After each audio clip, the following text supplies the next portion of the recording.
Ngayon, para naman po i-connect sa Wi-Fi. Sample po natin yan is, pupunta po dito sa likod. Kailangan po nakabukas yung likod. Ayan po. Ipindutin nyo na po dito yung volume. Ayan po, sample po yan. Ito po yung volume niya.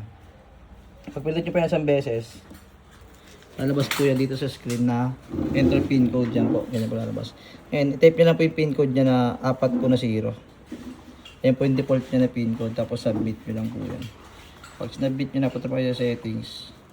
Tapos scroll down nyo lang po sa pinakababa. Kasanapin nyo po yan yung exit queues. Pag pinindot nyo po yung exit queues, yan po, lalabas po yung app and pin successfully. Tapos pindutin nyo po sa taas. Scroll down nyo lang po yan. Tapos yan po, ma-access nyo na po yung wifi na. Yan po siya. Sample po, na-connect nyo na po sa wifi.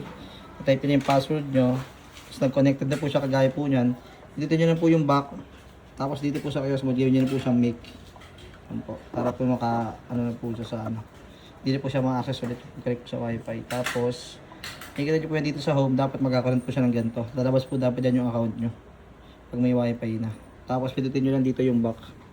Para mabalik ko sa dati. Yan po. Ganyan po siya. Para mabalik ko sa dati.